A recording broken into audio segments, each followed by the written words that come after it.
What is the meaning of directing? Suppose you are a king in an ancient kingdom and you decided to build a temple. The first step is planning. What kind of temple will you build, where, etc. The next step is organizing, where you organize the money that is required, you procure the land, and you identify the source of the stones that you will use for the temple. You also decide how many people are required to work on your temple and how the work teams will be structured. In the staffing stage, you will hire the people. You will hire the sculptors, the architects, and the workmen required for your project. In the directing stage, you will start giving instructions and guiding the people whom you have hired to start the work and to complete the activities or the tasks which have been assigned to them.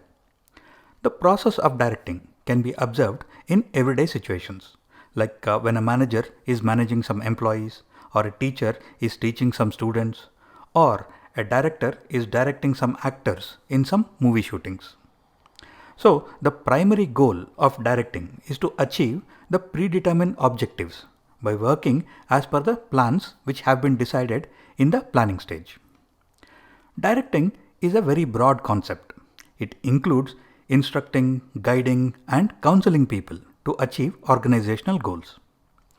A very important point here is that directing includes motivation and leadership, and not just supervision and communication. Because just giving instructions or directions will not get you the results in all cases.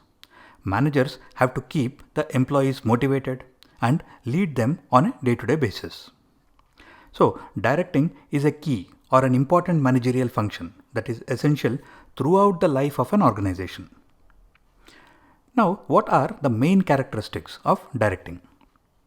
Directing initiates action because you have the plans, you have the resources, and you have the people, but there is no action. The action starts when the managers start directing the staff. Just like in a movie shooting, the acting actually starts when the director says lights, camera, action.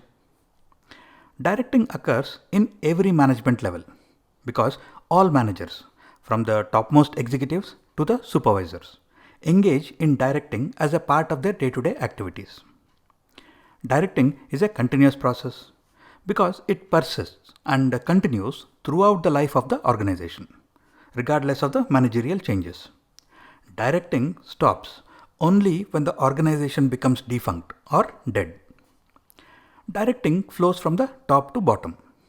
It starts from the top level and cascades down through the organizational hierarchy because the top level management or the topmost executive will give strategic directions to their subordinates, who will give operational directions to their subordinates, and even the shop floor or the factory floor supervisors will give task or activity level directions to the workers.